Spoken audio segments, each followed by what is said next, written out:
A quick update on Florida, Okeechobee.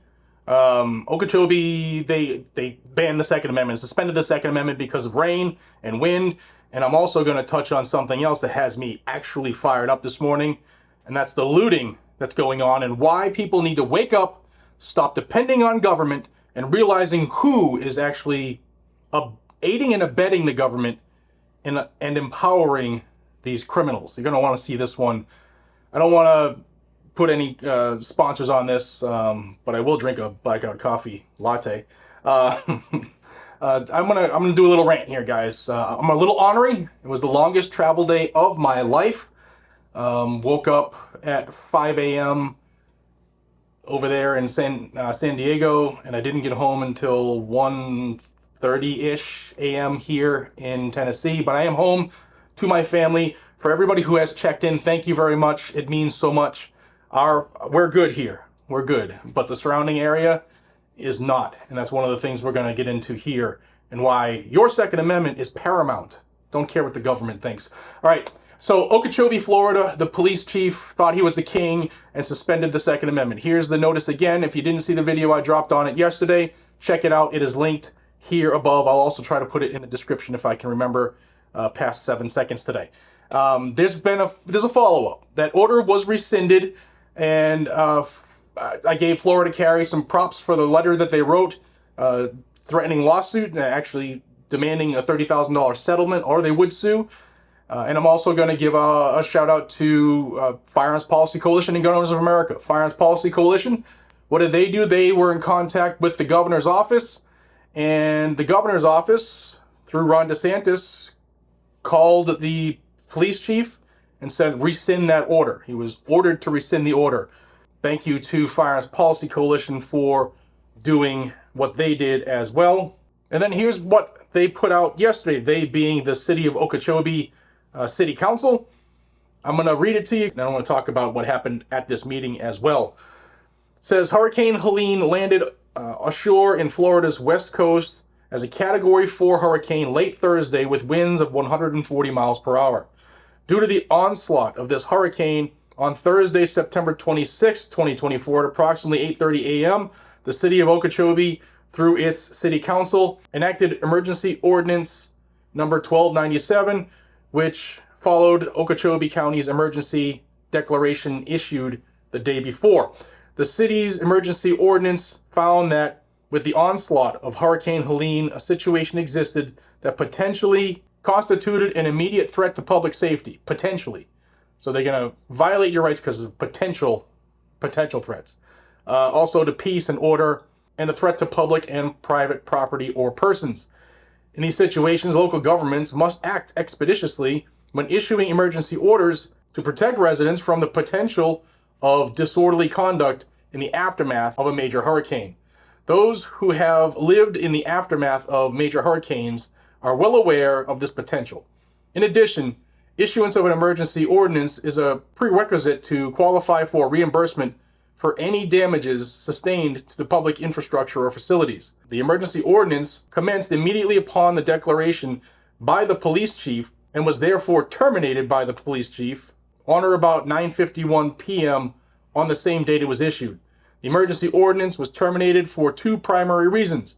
One is that, fortunately, Hurricane Helene did not have a substantial impact on the city and its residents. Secondly, a provision prohibiting the sale of firearms and ammunition was inadvertently included in the emergency ordinance.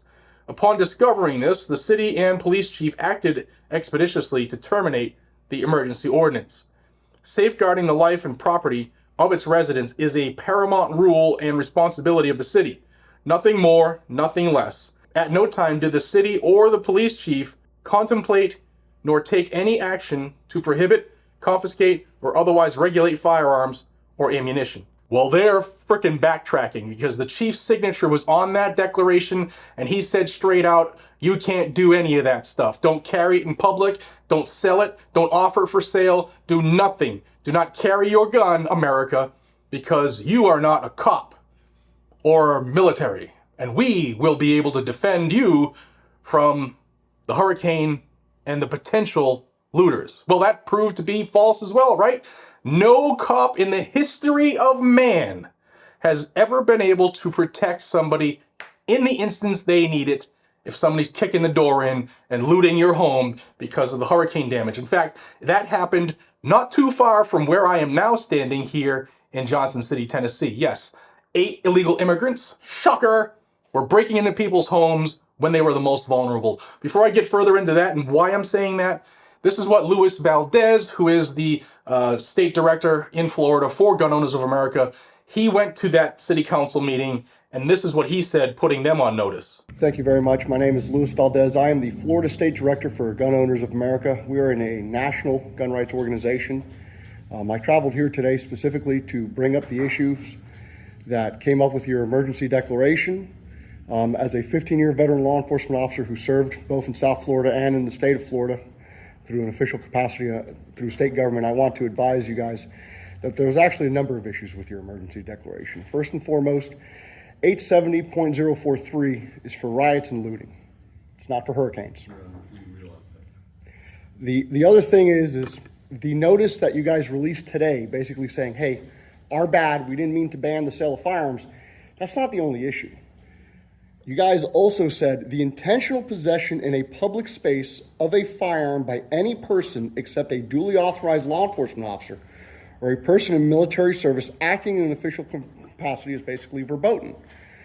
That is an extreme issue because right after that sentence in 870.044, which was not posted on your notice, it literally says, oh, by the way, this statute in no way to clarify means we ain't going to take away anyone's guns, or are we going to strip them of the ability from legally carrying in public. Additionally, you have a state statute that during a declared state of emergency, like a hurricane, this was passed prior to permitless carry being enacted, but during a declared state of emergency in a mandatory evacuation zone, people could carry without a permit for a 48-hour period. Furthermore, you have the issue of state preemption in this state, which doesn't just say the city is liable. Individually, you members of the city government are liable and can be sued up to $5,000. Now, organizationally, we're not threatening a lawsuit right now, but I'm here as the state director, as a veteran law enforcement officer. I am more than willing to put on a class for the city government to explain the do's and don'ts of how declarations of emergencies work, how our state statute in relations to 790, its entire chapter works when it comes to the rights of the citizens here to keep and bear arms, both legally and law-abiding.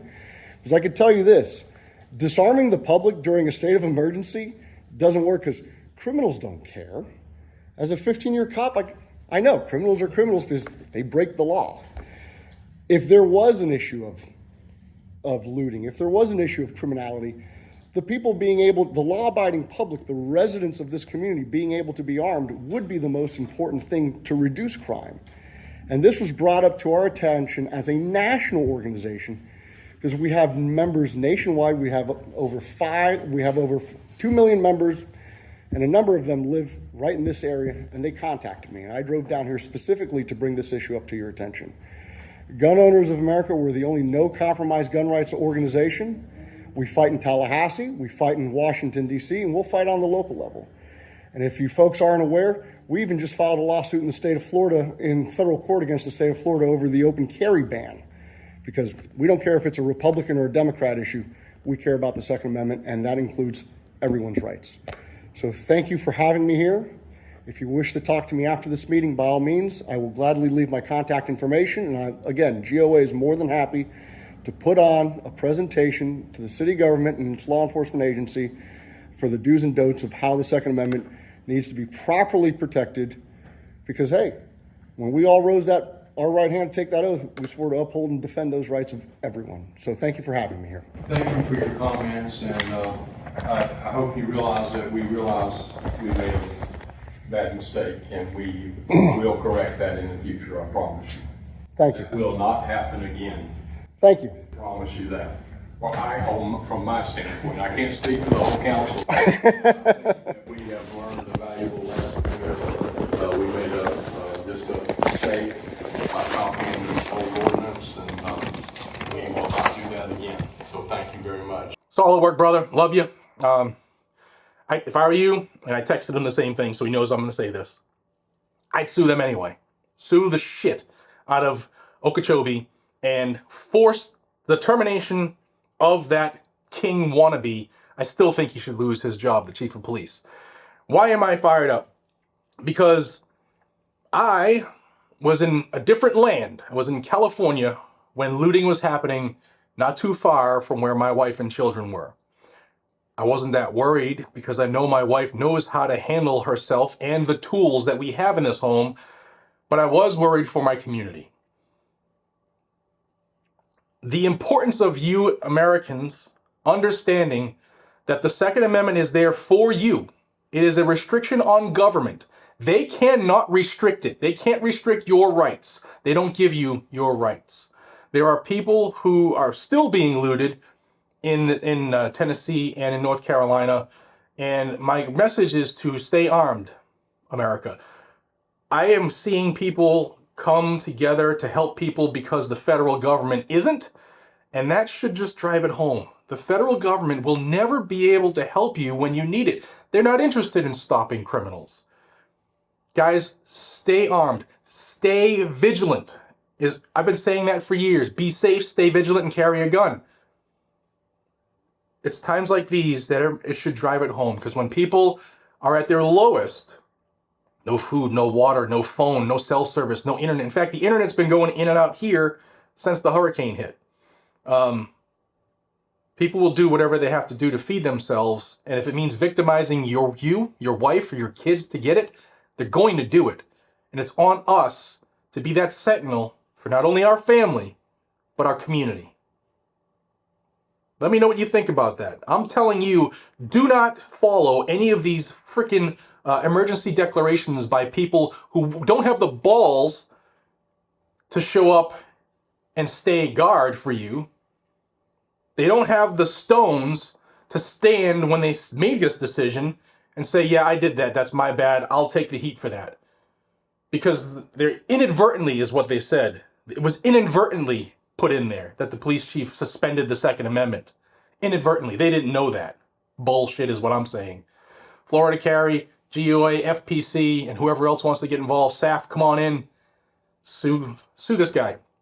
Sue Okeechobee. Make a statement, make a point, make an example, and let's not let this ever happen again. When you are at your biggest risk, a hurricane's bearing down on you, and they want to say, because of public safety, we're going to make sure you can't protect yourself, and we're not going to be able to stop the looters either. Piss off.